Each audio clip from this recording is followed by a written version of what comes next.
Erotic Fantasy Stories, Part 8. Pit Stop Beauty. With a bellowing battle cry, KO, the Barbarian Princess, charged into the horde of goblins.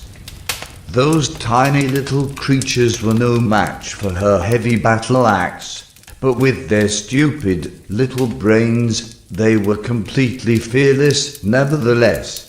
4 of them were killed by one mighty sweep of the axe, but unimpressed by their brother's demise, the other 4 threw themselves at the princess, biting and rending her body. Born cannibals, these little monsters were not interested in loot or treasure, but simply in getting a bite of her sweet flesh. Dropping the axe to the ground, KO grabbed 2 of her adversaries with her hands and broke their necks.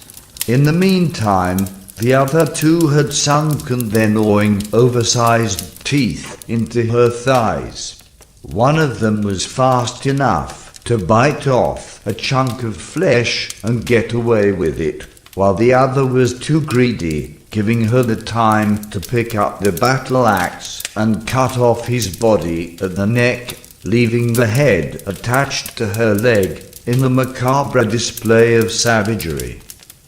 Without bothering about getting rid of the goblin head in her leg, KO stormed onwards, dispatching another group of goblins before they could even get near her. The piercing death scream of a human warrior to her right made her twirl around.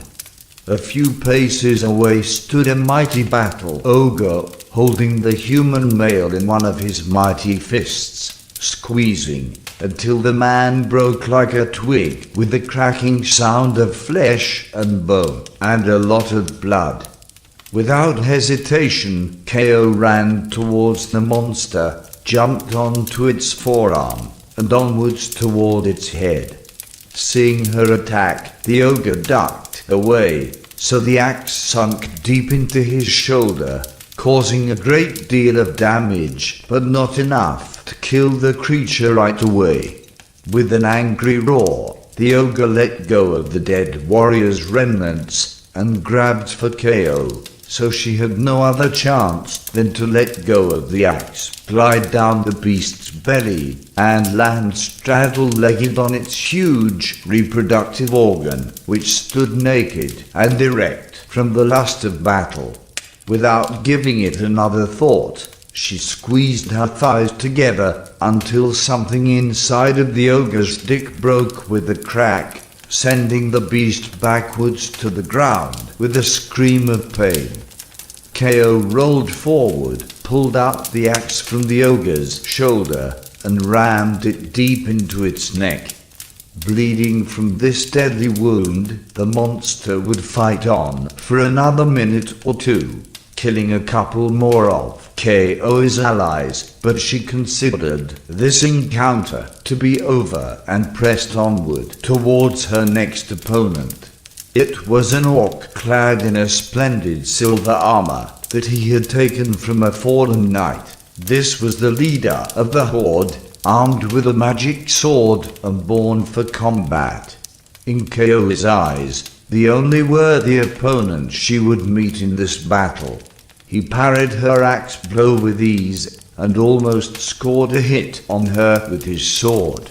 That was close. Dipped in a deadly poison, a single scratch by the orc's blade could lead to a slow and agonizing death.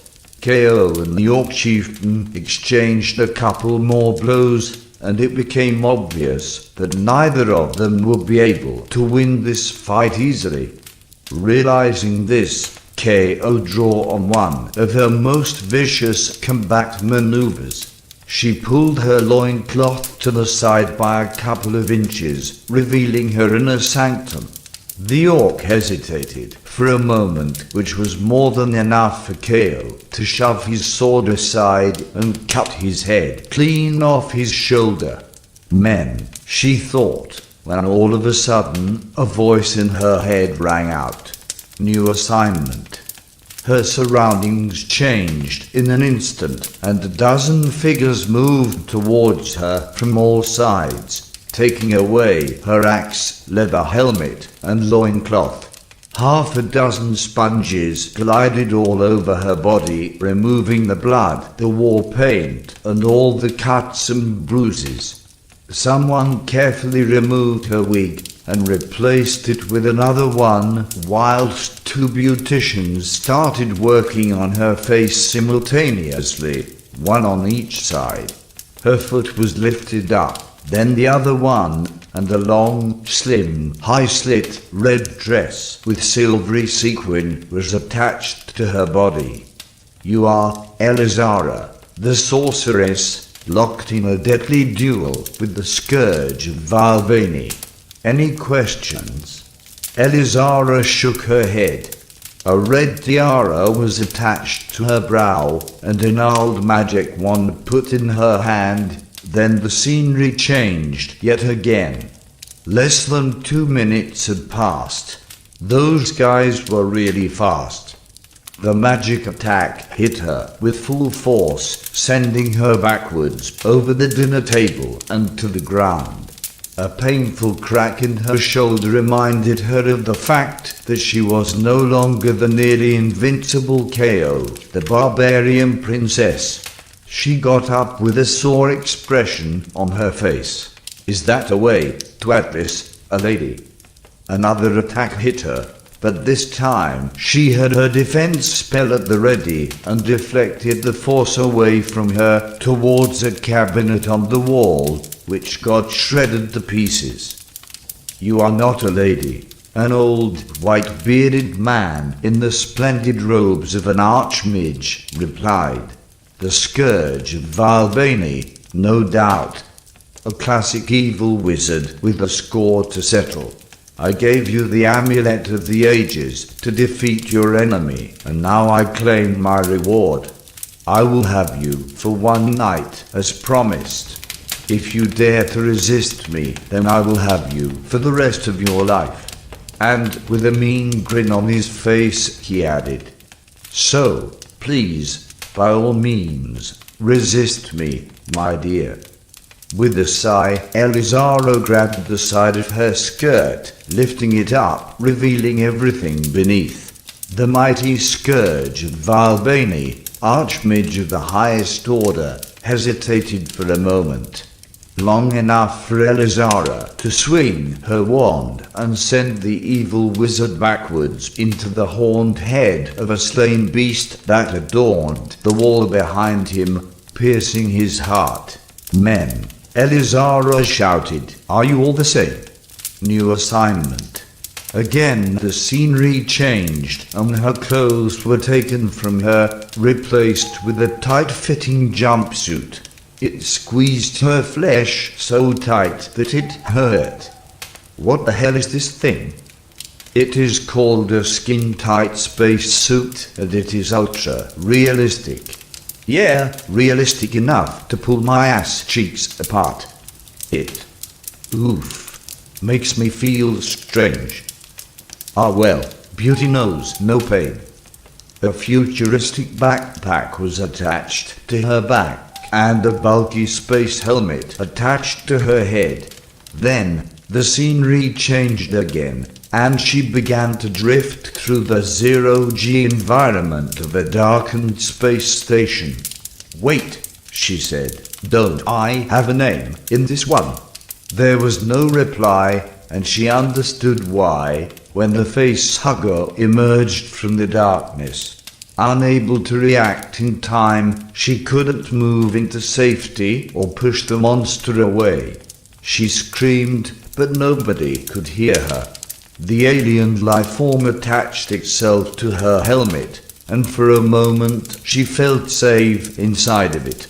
But then the creature broke through the glass with ease, attaching itself to her face, silencing her scream.